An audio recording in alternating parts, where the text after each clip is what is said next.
Good evening, everyone, and welcome to the Brian Crombie Radio Hour. I've got a really interesting individual to introduce you tonight. Her name is Tracy Tresidder. She is a coach, and she comes to us tonight from Australia. It's actually tomorrow morning in Australia already.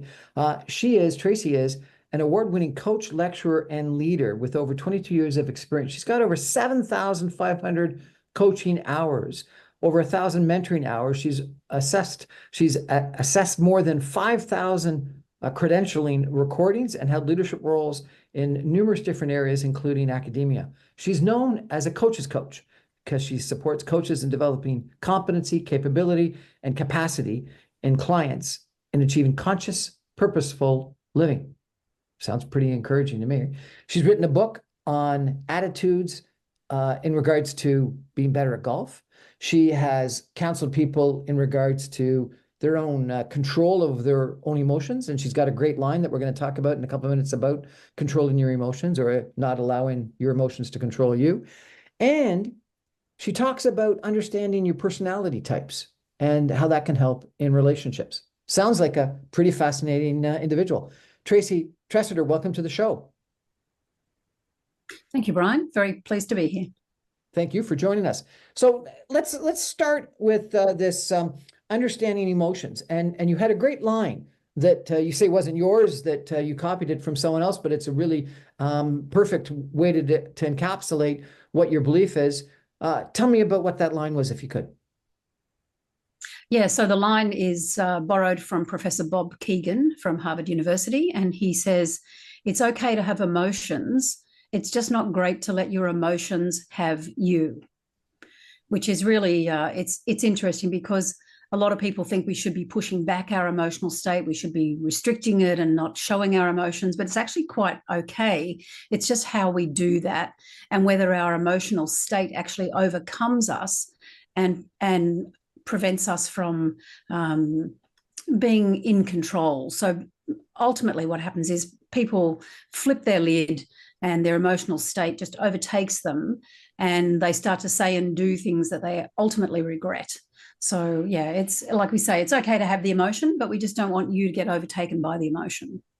So I've had people say, well, I got triggered and it's your fault because you triggered me. And so when I'm triggered, I should get to be able to express what I feel and what I want to say.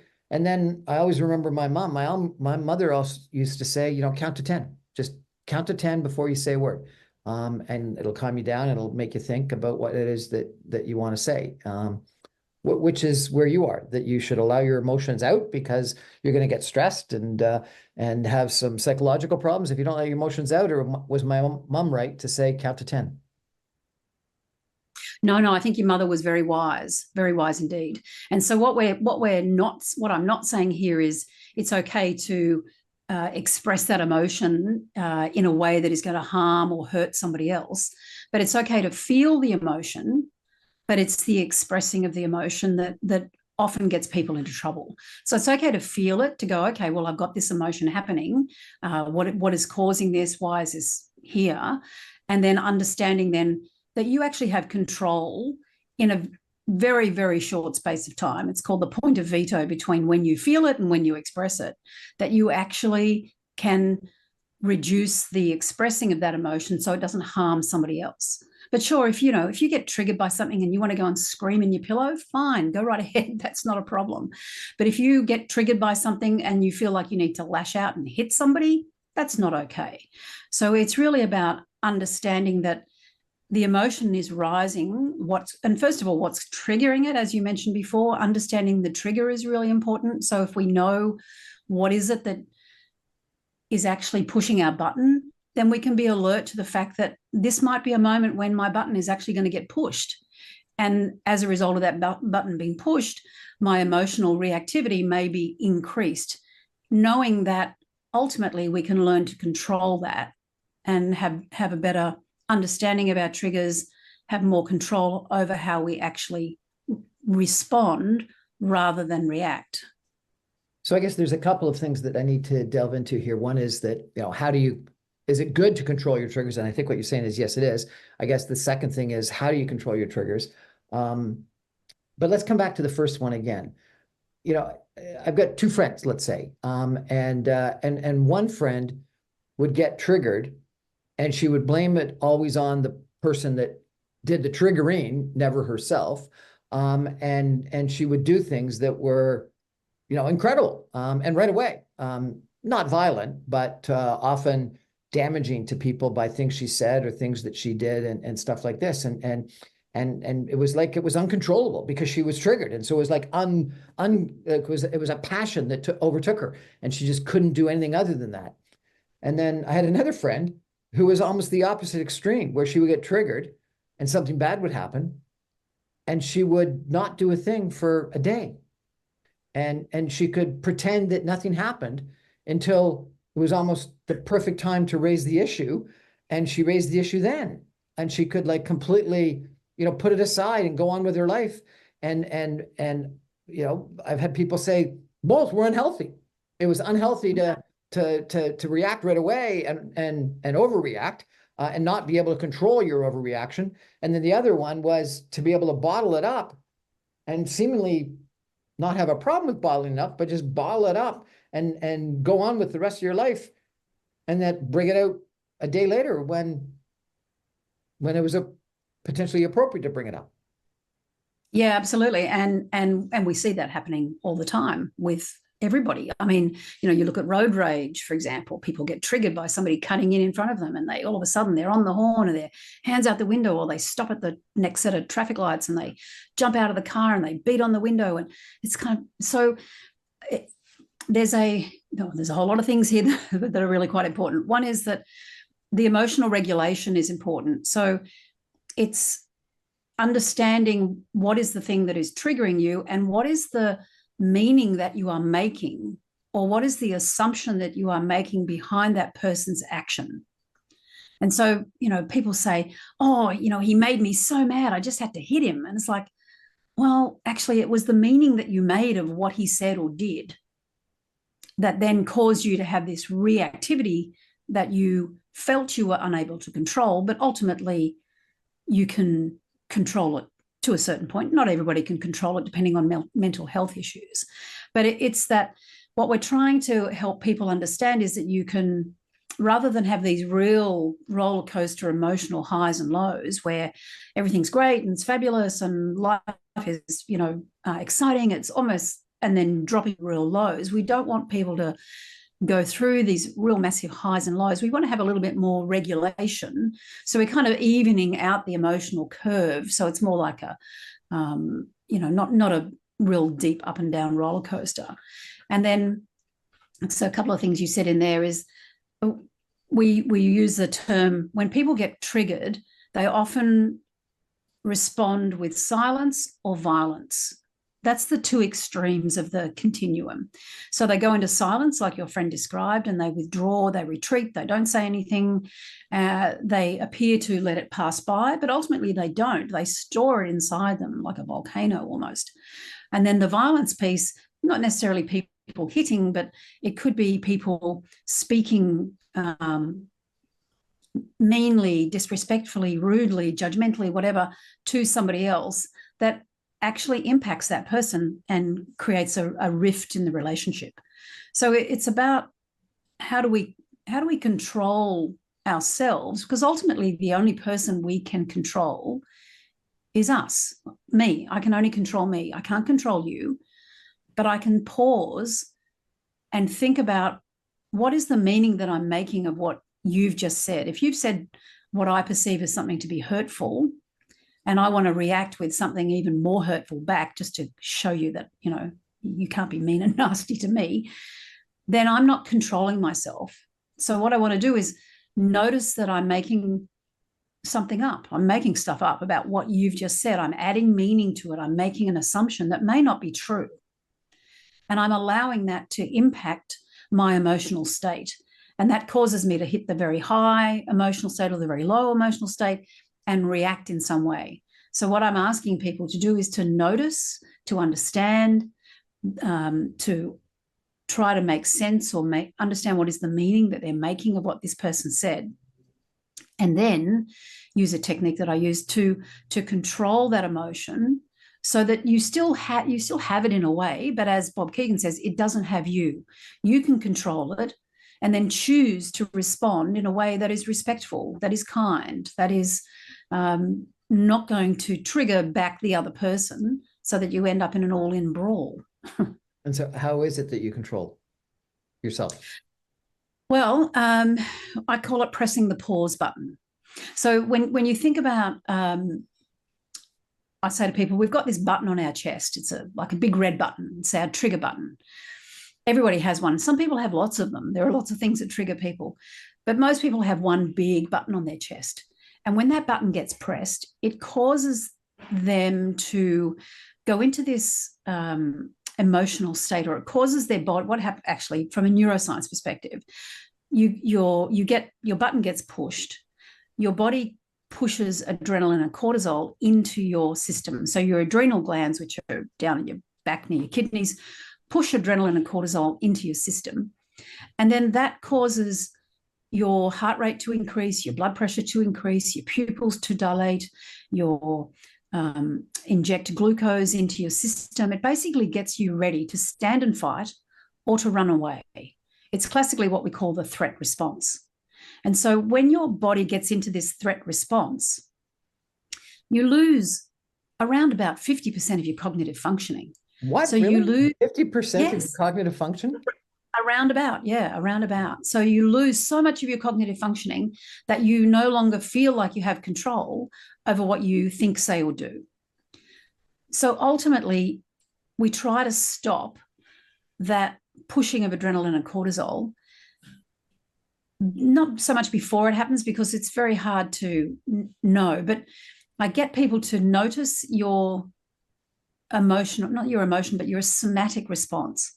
So think about the last time your button got pushed. You would have had a feeling in your body somewhere. And that feeling in your body, I don't know, can you remember the last time you got triggered? Where did you feel it in your body and what did it feel like? You know, I don't get triggered. I get triggered by other people getting triggered and responding, but I'm a pretty cool person. But that's a trigger in itself. You get triggered by other people's responding, being triggered. So yeah. So okay. Where do you feel I get triggered when you yeah, in my head. In my head, I get a headache. Okay, there you go. So your body sends you a signal before your brain actually has clicked into gear to go, oh, hang on a sec, there's a threat state coming. I need to manage this to stop me from flipping my lid. Dan Siegel, another neuroscientist, has spoken about this quite a bit. So rather than going into that threat state where you lose a lot of the cognitive functioning, the blood goes away from your brain down into your working muscles and literally gets you ready to stand and fight and run away. So what we want to do is to try and press the pause button. So that button that you have on your chest, which is the trigger button, actually is also a pause button. So I get people to, when they notice the somatic response, so you get your headache, I get a knot in my stomach. Some people get clammy hands, some people get dry mouth, some people get a pain in their neck. People get all sorts of different somatic responses, but they often don't notice that. They just go straight into the threat state, the flipped lid state. So notice the somatic response. Put your hand on your chest, which is where your trigger button is, and just push in a little bit and just notice. Flat hand on your chest so that you can feel your heart, because no doubt your heart will be racing. Yeah. So notice your heart. Okay, what I'm going to get you to do is to breathe. 7-11 breathing. So we call this the back model, BACK. So you're in the middle of flipping your lid, and we're now going to bring your lid back down. So we breathe, 7-11 breathing. Breathe in for the count of 7 through your nose and breathe out through your mouth for the count of 11. In for 7 and then out for 11. Now, as you do that, you actually you cause your parasympathetic nerve or parasympathetic response to kick in, which then starts to calm you down. Just that 7-11 breathing sets off your vagal nerve, activates your vagal nerve, which calms things down. It starts to slow your heart rate, starts to lower your blood pressure. So you do 2 rounds of 7-11 breathing, counting breathing, in for 7, out for 11. Then you acknowledge how you feel. And it might be, oh, I'm feeling really frustrated right now, or I'm feeling really angry right now. And a lot of people say, I am angry, or I am annoyed, or I am pissed off, whatever. And when they say an I am, and they put the anger word or the word at the end of it, it's almost like, that's how I am. I'm just angry, just get over it, to the other person. What we want you to do is to say, I'm having the thought that, or I'm noticing that I'm feeling angry. I'm having the thought that I'm angry, because a thought and a feeling is actually not a fact. You don't have to be angry. You can literally talk yourself out of it. So acknowledge the feeling. And if you acknowledge it in a short sentence, it actually dissipates the feeling. So I'm having the thought that I'm feeling angry. Full stop, the end.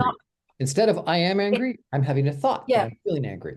I'm having a thought that I'm feeling angry, because when people say I am angry, they generally go on with a story in their head, and they go, I'm angry because that person said so many mean things to me and they shouldn't have done that, and I'm going to blah, blah, blah, blah, blah. And they go on with this huge story.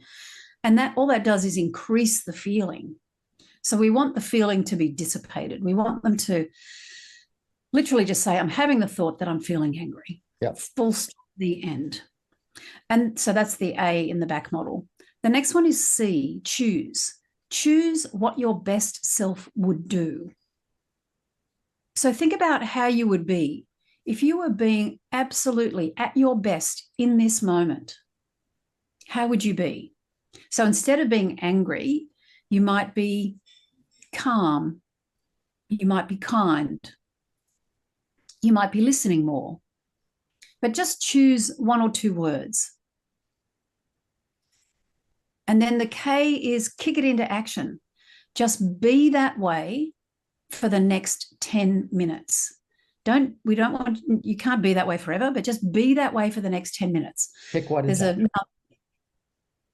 So that, kick it into action. Be that way for the next 10 minutes. So be the way that you've chosen, calm, confident, whatever.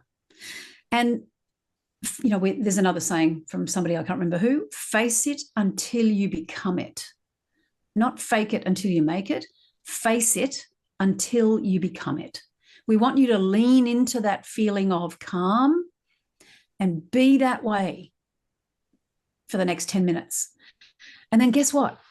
Within 10 minutes, you will start to feel calm. That trigger will not be triggering you anymore.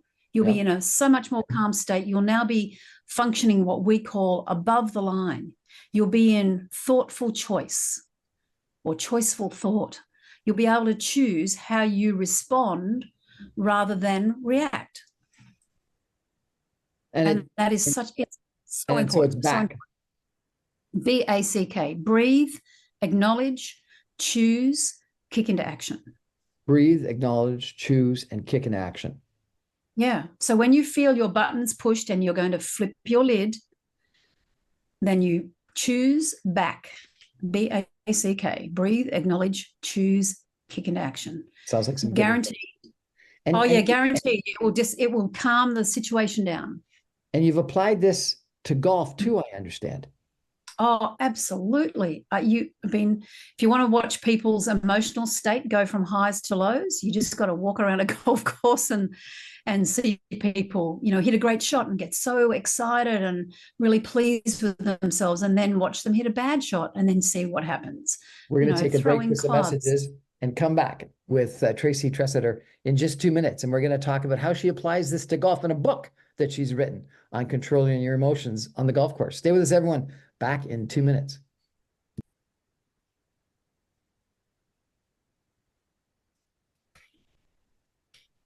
Welcome back, everyone, to the Brian Crombie Radio Hour. We're chatting with Tracy Tresidder. She's a coach.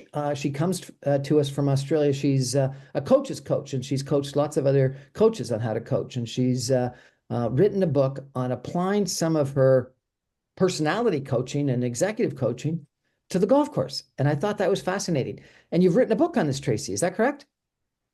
That is correct. I have written a book called Golf Mind Play, Outsmarting Your Brain to Play. Yeah. Excellent. And tell me what the secret is to Golf Mind Play. Well, it's basically outsmarting your brain to play your best golf. It's really about managing your emotional state when you're on the golf course. And how do you do Because that? that's the thing. The same Yeah, well, methodology that we just chatted about? yeah, we do. We get people to use the back methodology. Once again, it's that noticing your emotional state, noticing what comes up for you. So, the classic one is you're standing on the first tee. You're a little bit nervous about the game that you're about to play. There happens to be a whole lot of people standing on the tee watching you. And you've got all these thoughts going through your head. Oh my God, what happens if I duff it off the first tee? What happens if I hit it into the water over there? What if all these people think I'm hopeless and they're judging me and they're so just so many thoughts go through the minds of golfers. Never, ever hit a good drive on the first tee. Never. Like, it's maybe the third hole I can calm down and play well. Yeah. But on the first tee, I'm always a disaster. There you go. So that's an absolute example, because why? You're worried about a whole range of different things. So in your mind, you're making all this stuff up about stuff that hasn't even happened yet. What if I hit it over here, or what if I hit it over there? You're attaching to an outcome that hasn't happened. And that puts you into that flipped lid state that we were talking about before. So to bring the back model onto the golf course, basically, before you hit off, so as you're walking towards the first tee, you start the breathing. So you breathe in and out, in for 7, out for 11, in for 7, out for 11. And then you acknowledge how you're feeling. I'm having the thought that I'm a little nervous right now. And then you choose what your best self would be. So I'm choosing to be calm. I'm choosing to be confident. And then you step onto that first tee, you put that ball down, you do a couple more deep breaths. You're choosing calm, you're choosing confident. Your brain is now in a relaxed state, and you hit that ball really, really well off the first tee. Can't tell you how many times I've had clients like you go, oh my God, I'm always, takes me 2 or 3 holes to get into it. So it's really just about managing your emotional state on the golf course as well. I think it's also putting. I saw this social media meme of former President Trump on the golf course recently, and he took like 7 putts to get it in, and he got frustrated and more frustrated every single time he putted and it didn't go in, and you could just feel the fury rising up in him. It's pretty funny. Oh yeah, absolutely. And so what he's doing is he's flipping his lid, as we say. So, and when he flips his lid, he's pushing cortisol, adrenaline, his heart rate's increasing, blood pressure's increasing. And when you do that on the golf course, it causes you to grip the club a little bit tighter, causes your shoulders to rise up, causes everything to be just a bit tighter, and not in a great sense of flow to hit a really good golf shot. So it's without a doubt being able to manage your emotional state through managing your thoughts is such an important part on the golf course as well. And as you say, with putting, particularly with putting, confidence is a real issue, because people walk on to, tell you a story. I was playing golf with a woman one day, and first of all, she said, I'm really nervous about playing with you. And I go, why? And she goes, well, you're so good and you're the mind coach and blah, blah, blah. And I said to her, look, relax. I was a beginner once as well. It's okay. And I'm not here to judge you. I'm here to support you. We're here to have a good time. Golf is about having fun. And if you're not having fun, then you should give it away. Why are you doing Anyway, we get down to the, yeah, exactly. Why are you doing it? So we get down on golf and don't enjoy it. It's like so weird. Exactly. Having fun. It's a game. So we walk onto the first tee, or onto the first green, and she said, "Oh, gee, I hope I don't 3-putt again. I 3-putt all the time. I'm just, I'm terrible. I'm not a very confident putter." And I went, "Whoa, hold on a second. Just the way that you're talking about yourself is putting you into that threat state. So it's causing you to flip your lid, basically." And she said, "What do you mean?" And I go, "Well, because your brain is telling you that you're not very good at this, you're now producing adrenaline and cortisol, and that's causing you to tense up. And when you stand over your putt, you're squeezing your putter really tight, your shoulders go up, and you can't do it." And she's like, "Well, what do I do?" And I go, "Well, first of all, you've got to face it until you become it. You've got to walk onto that green, saying to yourself, I'm a good putter. I'm a good putter. I can do this." And then do the breathing, the acknowledging, the choosing, and the kicking into action. And so I talked her through that process. And then literally for the rest of the game, she didn't more than 2-putt at all. And she was blown away. And I said, see, you can do it. It was all in your head. We've got to get all those nasty thoughts out of your head and bring yourself back to, you can do this. You can stay calm. You can stay confident. Can you read something from the book for us? Certainly can. So this chapter is called Control. And I have a quote at the beginning, and it's, the only thing you can control is your attitude towards your next shot, by Mark McCumber. So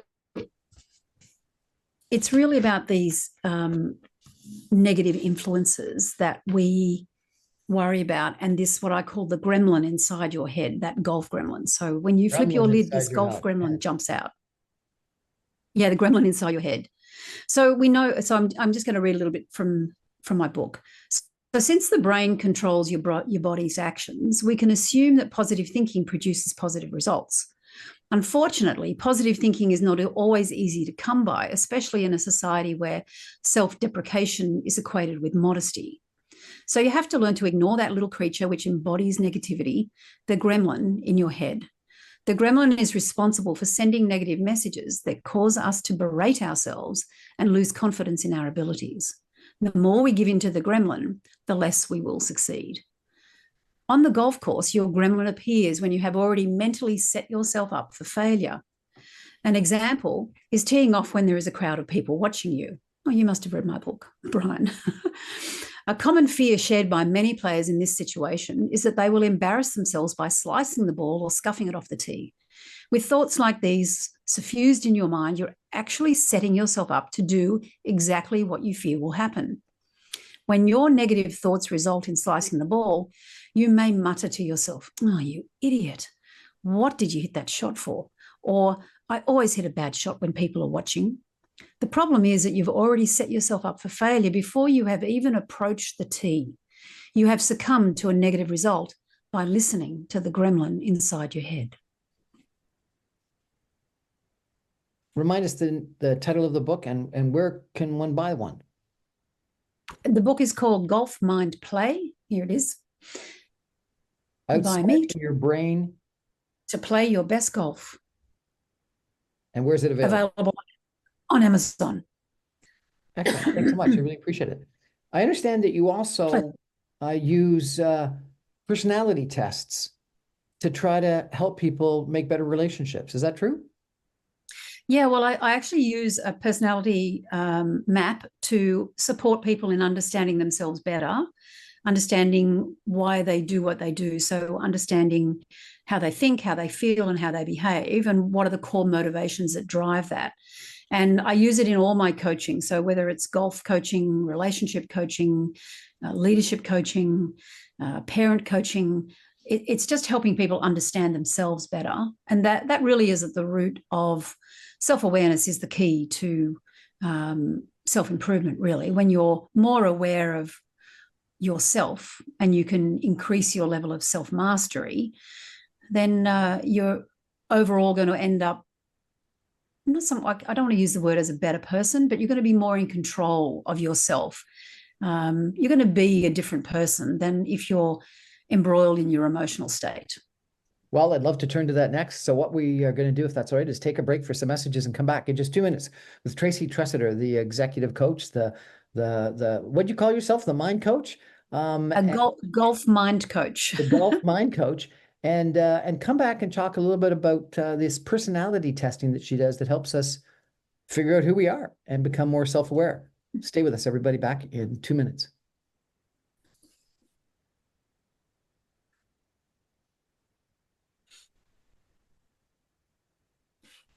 Welcome back, everyone, to the Brian Crombie Radio Hour. I'm really enjoying my conversation tonight with Tracy Tresidder. She has got a master's in education in MCC. What's an MCC? That's a master certified coach, credential given by the International Coaching Federation in Australia. I think there's probably about 1,000 or so worldwide. So it's just a credential where we have a certain number of hours, we have been assessed at a certain level, and we're showing great mastery in our coaching. So yeah, I'm very honoured to hold that credential. You're a seasoned coach, an author, a lecturer. You possess over 22 years of experience, including prestigious accolades like the ICFA 2009 Coach of the Year Award, holding a master's degree in education and an ICF Master Certified Coach designation. You've got over 7,000 coaching hours, over 1,000 mentoring hours, and you've been an ICF assessor for 12 years.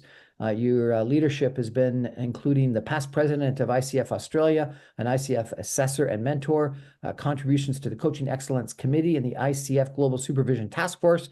You're a foundation alumni of the University of Sydney's Coaching and Mentoring Association. Your expertise spans diverse disciplines, allowing you to tailor your coaching engagements, drawing from an eclectic mix of theories and methodologies. You're known as the coach's coach. You support coaches in developing competency, capability, capacity, and you're compassionate about guiding individuals toward conscious, purposeful lives. You help people uncover their strengths, their values, and their beliefs to achieve personal and professional goals. Pretty impressive. So tell me, Thank you. You're welcome. Thank you for joining us. Tell me how you think understanding yourself and your own personality helps you become self-aware, better self-aware, and how that actually helps you make better relationships. So when you start to understand what is your core motivation, you get to a place where you have a greater understanding of the things that trigger you, why you think the way you do, why you act and feel the way you do. Excuse me, knowing that these things are set up by your personality. Now, your personality is a function of genetic, genetic from your parents, and also from your environment. So personality is a combination of nature and nurture. And as we grow and develop in our early childhood, we start to develop this, what I describe as a suit of armor to protect us. And that is our personality. So we wear that suit of armor to protect who we are, because if we are who we really want to be, we might get put down by our parents, or we might get told, don't be a stupid little girl, or what do you think? Why do you think that might be a good thing? Excuse me. So over the years, we start to develop this suit of armor, and it basically protects us. And so people that are then driven by this motivation to be a certain way and do things a certain way, not realizing that it's actually not really who they are, because deep in our essence, we don't have this protection. And so it becomes I'll give you an example. A person who is what we would call a perfectionist is somebody who wants to be right. They want to have things correct in the world. And that correction might be correcting you because you're not saying things the right way, or you're not doing things the right way, or that correction might be to themselves. I shouldn't say that because that's not the right thing to say. I shouldn't do that because that's not the right thing to do. And so their personality of perfection really gets in the way and stops them from being really who they want to be, because they're constantly correcting themselves.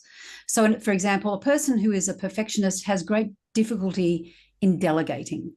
Why? Because every time they think about delegating, they think, oh, they can't do that job as well as I can. They're not going to do it right. They're not going to do it very well. So I might as well do it myself.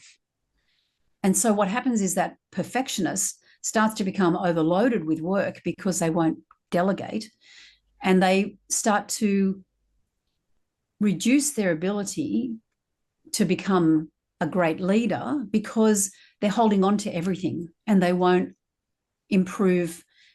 allow their direct reports to improve and develop, even though they sort of want to, but they don't think they're going to do it well enough. So they won't give it out. So it holds them back. And as they start to understand that, sorry, let me just pause for a second. What's interesting, if I could just interrupt for a second, perfectionist almost sounds like a positive. I would have thought the way you've described this person, it's like a micromanager.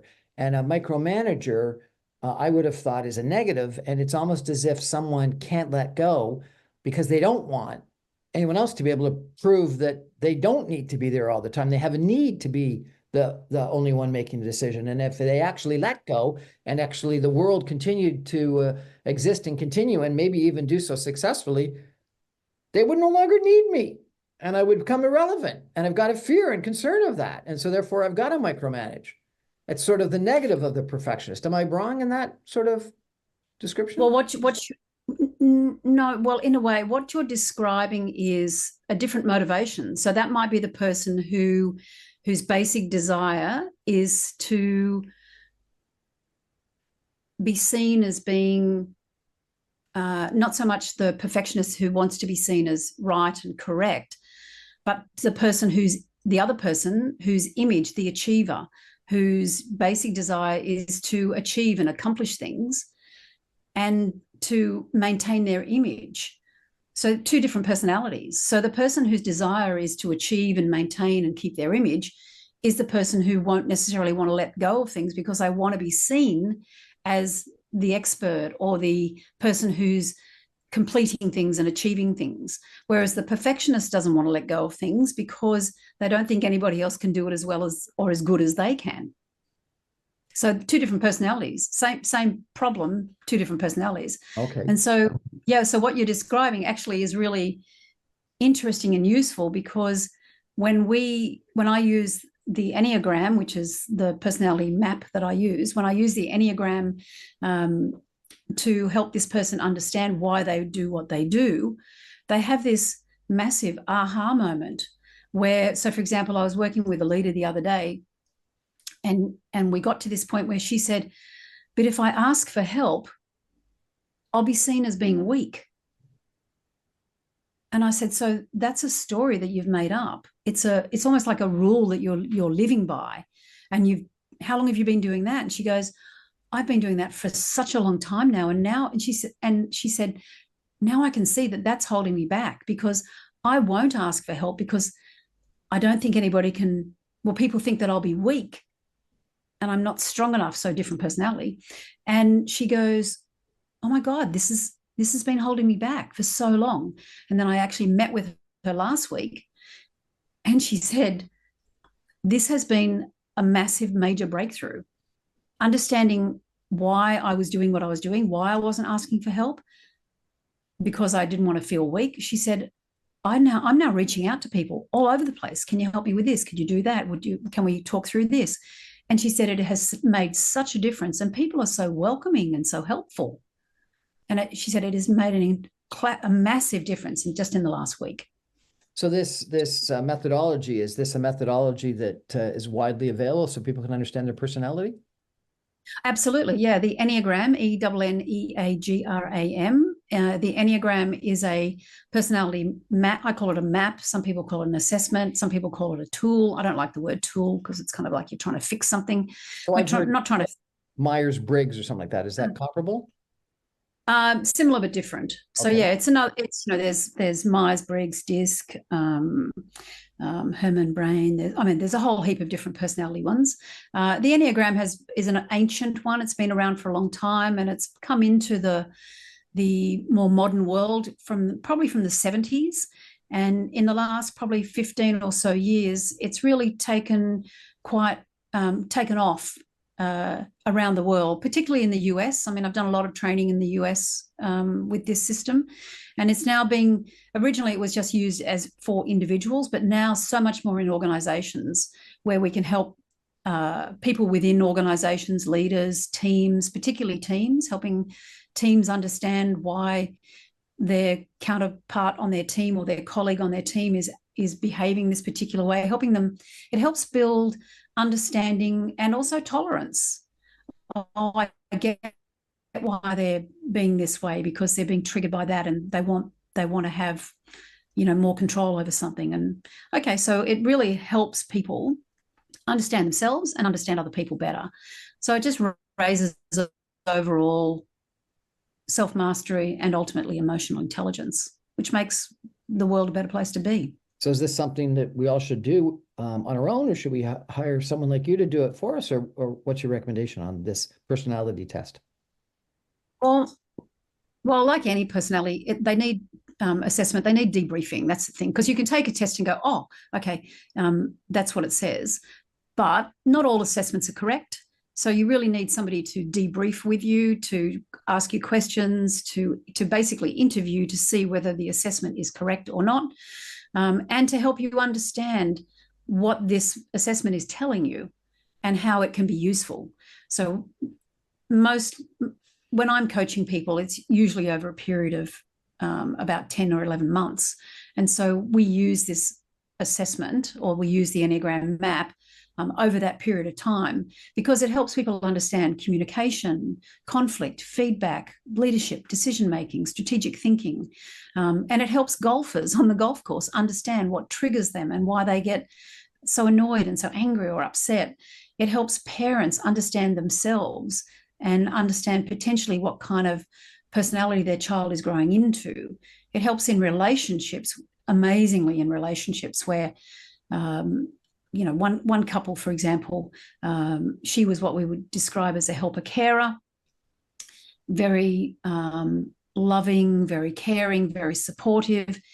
He was what we describe as the adventurer, wanting to have lots of options, wanting to keep moving, always looking for different things to do. And so the helper carer wife became almost smothering in a way. And every time the partner felt he was being smothered, he would get on his motorbike and go for a 3-hour ride. And she felt that he was abandoning her. And he's like, no, I just need some space. And then when they read about their own and start to understand their own personality types, it was like, oh, now I get it. Now I get why she's doing this. And she's like, well, now I get why he's doing that. They could have different conversations. You didn't post, which then allowed their relationship really to flourish and to thrive. Pardon? Say that again? I was going to say, you didn't post this, but you shared it, and someone recognized you on this topic of perfectionism and teamwork, and I thought it was really quite impactful. So maybe I'll read it just for a second. Our culture often glorifies the idea of the lone hero who accomplishes everything single-handedly. But in reality, the most successful leaders and teams thrive when they seek and embrace support. I have realized that the myth of heroic individuality is connected to my perfectionist tendencies. It has shaped many aspects of my life, leading to moments of self-doubt, fear of judgment, and belief that I must achieve everything all on my own. Can you relate? I'm learning that it's actually through reaching out for help, acknowledging my imperfections, and connecting with others that I'm experiencing growth. A huge thanks goes to Tracy Tresidder for helping me uncover this connection. Are you tired of carrying the burden of perfectionism? Have you encountered leaders who achieve success by embracing support? Or have you witnessed the costs of a team environment driven by unrealistic expectations? I thought that was, really interesting. And this person is celebrating the strength of collaboration, vulnerability, and growth. I can't tell you how many people I run into in business that think they got to do it on their own. And you talk to them about team. I'm a big fan of Ted Lasso, this TV series. I'm not sure if you've watched it, but it's got Absolutely. the example of Jamie, the star soccer player who the coach comes to, Ted Lasso comes to, and says, you're 1 in a million, but until you realize you're also 1 of 11, you'll never be successful. And that, even the star needs to realize that they're part of a team. I know so many people that don't make that realization, don't come to that realization. Absolutely. And it takes a lot of self-work, and the self-work is hard. It's a very it's a space where it's not always pretty to be in. It is really hard work doing this self-work, because you look back into your past and go, oh God, did I do that? Oh my God, I said that. Oh no, did I really? Oh, and don't, rather than beat yourself up, look at those moments and go, okay, what can I learn from that? And how do I want to be going forward?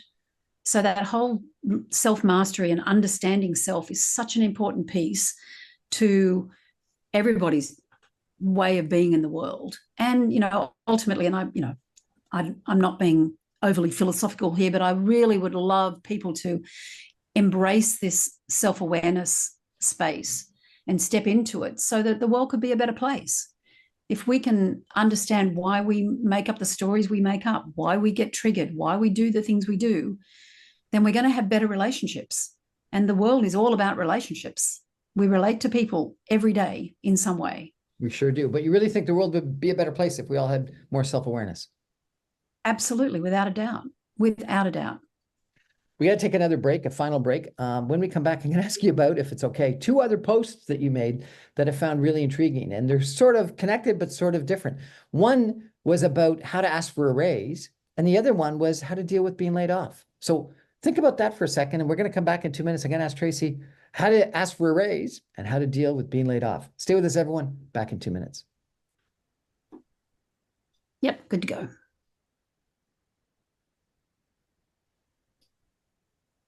Welcome back, everyone, to the Brian Crombie Radio Hour. Tonight, we're chatting with Tracy Tresidder. She's talked to us about, she's a coach from Australia, and it's already tomorrow morning for her. And she's been kind enough to join us tonight. She's been telling us about the back strategy, which is breathe. Oh my gosh, what was A? Acknowledge. Acknowledge. And then what was C? Choose. Choose. And then K was? K. Kick it into action. Kick it into action. So breathe, acknowledge. Choose. Choose. And kick it into action. And that's how you deal with being triggered, and that you control your emotions. And you can control those emotions in life and on the golf course. And she's written a book about how to control your mind in golf. And she's the golf mind coach. And then we've also talked about understanding your personality and self-awareness and how critically important that is. And 2 recent posts that she made were kind of intriguing that I thought we might end with. One was salary negotiations, and the second was dealing with being laid off. Tracy, what recommendations have you got for us on those 2 topics, if you could? Yeah, so the salary negotiation is an interesting one, especially because I work with a lot of women. I work with women in leadership, and women are always very reticent to ask for a raise. They feel that they're not worthy, or they shouldn't be asking for it, whereas most men will literally just dive straight in. So when you go into a job, if you get an offer, but the salary isn't what you really expected, there are a few things that you can do. So rather than accepting it on the spot, what you want to do is, well, not decline it, but basically say to them, well, thank you. I really appreciate the offer. And so first of all, start with gratitude. Thank you for the offer. And then the second thing is to share the excitement.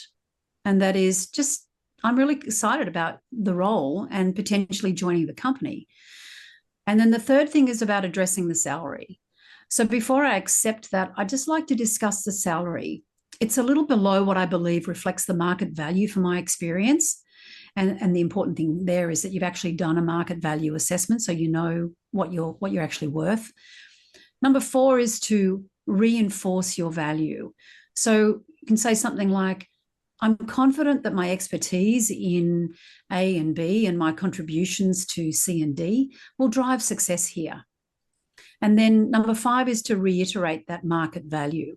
So based on my research and my track record, I believe a salary range of X to Y would be more in line with the industry. So I'm wondering if this is something that you would be okay to consider. Sounds good. And what about layoffs? How do you deal with layoffs? So when you get laid off, it's really about not taking it personally. Generally, it's usually something that's going on within the company. Unless, of course, you've had a performance management issue and you're being performance managed out. So that's a different kind of situation. But being laid off is really about, well, what can you do going forward? Rather than taking it as a personal hit to your ego, it's like, okay, these things happen. So how do I regroup? How do I come back to being the person that I want to be and put myself in a situation to actually get the job that I want? So do I have to retrain? Do I have to learn some new skills? And then increasing your network. So reaching out to people, and not in a used car salesman kind of way, not in a way where you're asking people, have you got a job for me? But being genuine in your curiosity around, I'm interested in the kind of work that you're doing now. I wonder if you could tell me more about it.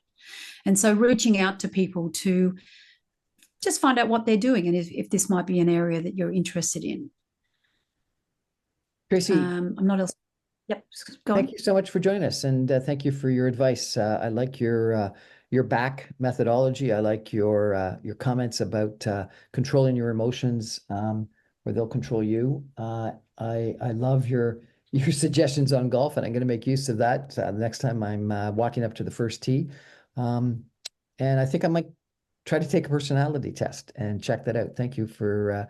I think self-awareness is critically important, and working as a team is critically important, and finding those people on the team that can.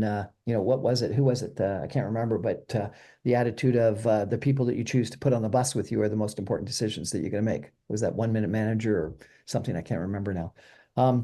Yeah. If people want to follow you and access your advice, what's the best way? Is it LinkedIn, or is it a website they should go to, or how should people make use of your intelligence and your knowledge? Thank you, Brian. They can reach out to me on LinkedIn, and the spelling of my name is always a bit of a trick. So it's Tracy, Tracy, no E, and Tresidder, 1 S and 2 Ds, Tresidder. So you can look for me on LinkedIn, or you can go to my website, which is tracytresidder.com, or my golfmindplay.com website, either of those. So yeah, happy to. Mind Play sounds like that's going to be a hit. Yeah, yeah, very much so. Thank you. Tracy Tresidder, thank you so much for joining us. I really appreciate it. It's been a pleasure. Thanks, Brian. That's our show for tonight, everybody. Thank you for joining us. I remind you, I'm on every Monday through Friday at 6 o'clock on 960 AM. You can stream me online, even from Sydney, Australia, at www.saga960am.ca. All my podcasts and videos go up on social media, on YouTube, on podcast servers as soon as the radio show goes to air. Thanks. Have a great weekend, everyone. And Tracy, let's not get triggered this weekend and have a good time. Good night, everybody. Thank you. Thanks, Brian.